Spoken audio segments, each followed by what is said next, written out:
Hi everyone. Hello. Hello. Hello, Ram Ram Sai Bhai. Welcome to our Mental Health Foundation podcast.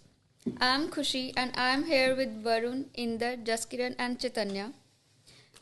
We are today diving into our mental health podcast and which is the unit we selected for our podcast is anxiety disorder.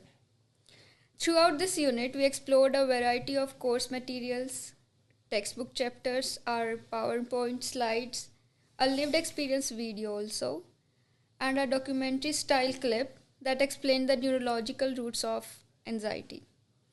These resources helped us understand anxiety from biological, psychological, and lived experience perspectives.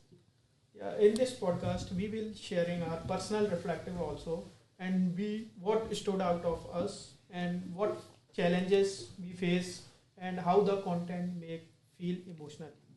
How we apply it to this understand in our future. There's a lot to unpack, so let's dive in right. Yeah, I think we should start from the new and the most interesting facts. Yeah. So, for me, one of the most eye opening thing was learning how anxiety affects the brain decision making. And according to the textbooks, when the brain enters in fight or flight mode, the prefrontal cortex, which is responsible for logical thinking and planning, I think it becomes less active. I had never thought about anxiety as something that can literally interrupt your ability to think clear. I think it helped me understand why people with anxiety may freeze or shut down or feel overwhelmed while making small decisions. Yeah, this added a whole new layer of our compassion for what people experience during high anxiety. Yeah, I totally agree. For me, the most interesting concept come from the PPT slides explaining the cycle avoidance. Yeah. I used to think avoiding stressful situations was normal and even helpful. But the visuals in the slides showed that while avoidance feel good in the moment, it actually reinforces fear and makes anxiety.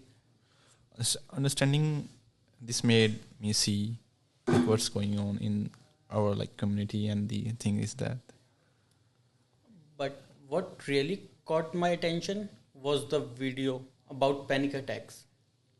Before this course, I always assumed panic attacks happened because of specific stressful events. you can say break cycles. Yeah, pretty sure. What really caught attention was the video about the panic attack before this course. That unpredictable must be terrifying. But the video explained that the panic attack, like you can say, happen out of the nowhere, and due to misfiring an alarm system. Yeah. I think I found the neuroscience clip incredibly interesting, and the animation showing how quickly the amygdala reacts and in milliseconds helped me See anxiety. see anxiety as something deeply rooted in biology. It made sense why anxiety feels so physical. The racing heart, sweating, shaking, seeing the brain pathways visualized made the whole concept much clearer for me. I am with you, Jaskiran. Yes. Yes, in many concept, many things happens. Like if someone is anxiety, the first thing is show the sweating, Yeah. uh, the heartbeat got increase, shaking of the hands. Yeah. I think Yeah, so. it's right.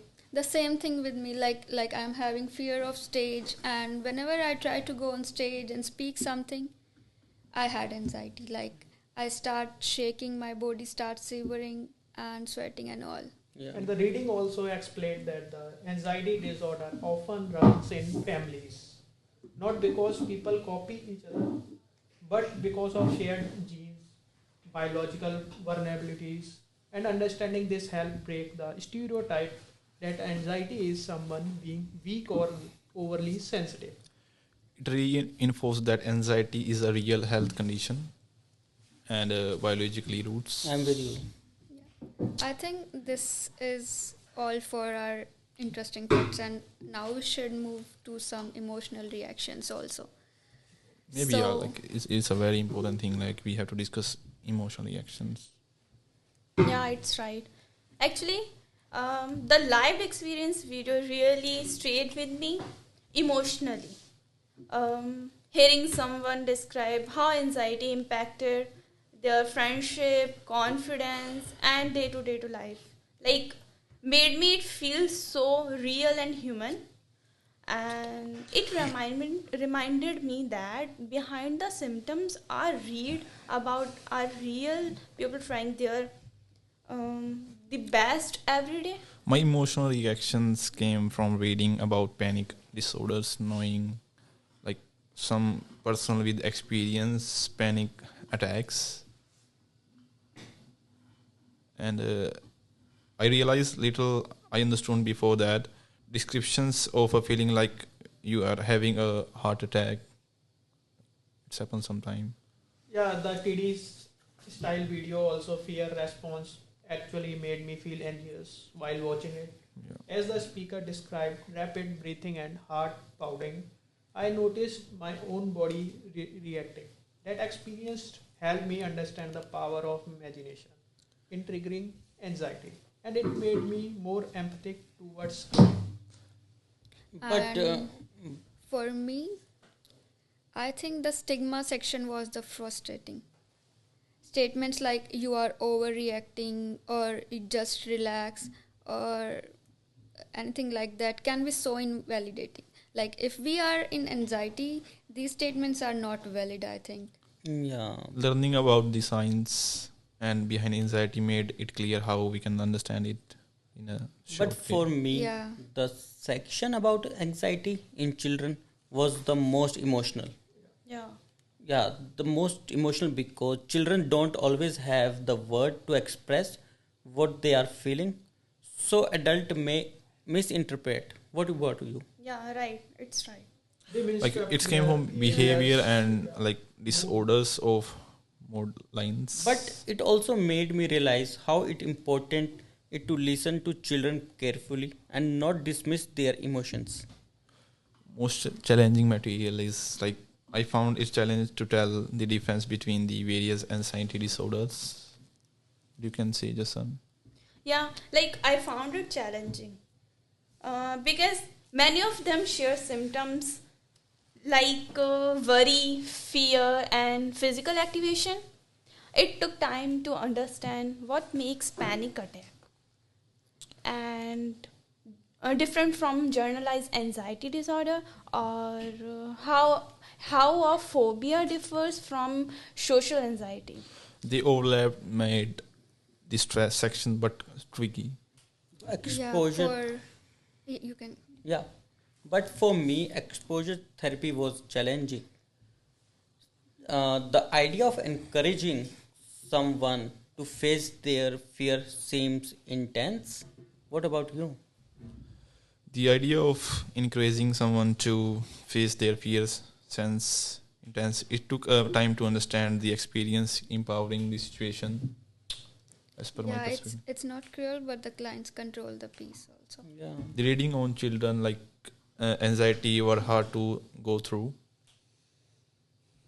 I think yes, thinking about young kids' feelings worried, scared, or overwhelmed and not knowing how to voice it. I think it was difficult and it made the material feel so heavy. Yeah, it's to me. The hardest concept for me was understanding how physical symptoms and anxious thoughts feed in each other. For example, a racing heart leads to thoughts like something is wrong, which cause more adrenaline, which increases the racing heart. The This- cycle can escalate quickly, and the understanding the complexity was challenging. Challenging, yeah. Yeah, it seems like you. I am over here, but I think about my in my home country. If something went wrong, so it's automatically heart got high rate. But the unit explained that the for many people anxiety is kind of something that manage long term. Yeah. Yeah, I'm totally agree. So, as we're having less time, so I think we should move toward the future impacts. Yes. Yeah, sure. Yeah. So, for me, in my future practice, I want to remember that when someone is highly anxious, like someone is highly in anxiety, they might not be able to think clearly, right? Um, it means when someone is in anxiety, I don't think he is able to think something right away. Yeah, you can say like instead of pushing problem solving. But for you, Jaskiran, how avoidance can be understand? Understanding avoidance has changed how I want to work with clients. Instead of seeing avoidance as resistance, I now see it as a coping mechanism. I want to approach those situations gently and help clients build confidence. Yeah, you And- are Yeah. right. Yeah, What- you are right. like- Like, Confidence is Like the main it's thing. step by step. Yeah. One key takeaway from the practice is the value of helping clients understand what help happen in their bodies can reduce the shine and the stress, you can say. but the big part, future practice will be trauma-informed care. A big part for my future practice will be trauma-informed care. This unit reinforces for how important it is to create emotional safety for clients. I want to make compensation a central part of my practice. I think anxiety can be invisible, but it can seriously affect someone's quality of life. Yeah, I think validating a person's experience, and even if we are don't fully understand it, it can make a huge difference, like in building trust and support and that sort. But we can discuss what should So- stay, like what should can change as a part of So, our guys, what should be stay or what should be change? Like, according to me, the neuroscience video should absolutely stay. It made the biological aspect of anxiety easy to understand and visualizing engaging. So, what about Varun? But for me, PPT slides were extremely helpful, especially the diagram showing the anxiety cycle. One reading, however, felt a bit repetitive. It case-based reading might make material more engaging. Yeah, I'm The- with you. the lived experience video is the some resource I think very common right now. Yeah, And hiring anxiety describe the someone like one word and add a level of thing. sure. What about you, Jaskan? I think the textbook chapter was Yeah. informative. Yeah, it was informative, But very dense. Dense, Yeah. right? I think I would suggest adding more examples, or I think it should break into smaller sections so that it make easier to digest and understand it more dense. Yeah, I also recommend adding an interactive activity, maybe a short scenario or reflective exercise to help Yeah, scenarios students. will be good. They learn, and it would make them learning more hands-on. Yeah. Right. Yeah. So now, what do you think? Let's start the closing part of our podcast. Yeah, I think so. yes. We can go Yeah. to closing part. For me, bring us to our podcast. Anxiety disorder are common. Yeah, I think I know. everyone agree with Yeah, that. I agree. Yeah, it's common. But they are incredible complex. Yeah, it's very complex and it's a very deep subject also. Yeah, but this helped us understand them from biological, emotional, and lived experience perspective. What do you think about? Like I think I hope our reflections gave us all an insight into how these materials shape our thinking and how we can think about the anxiety and its effects and its factors all. And for you, Chaitanya? We hope our reflection give us insight to how to face the difficulties and how we can go to Yeah, problem solving right. situations. Like, now moving to our closing section now. So, Thanks so much I for think it would be listening, good. for Thank you so much. engaging with the topic alongside. And a big thank you to Professor Caro for guiding through us in this unit. Yeah. So thanks Okay. Thank you everyone. guys for Take engaging care in our and activity and we'll see you podcast. next Yeah. time. Yeah, thank you. See you next time. Bye.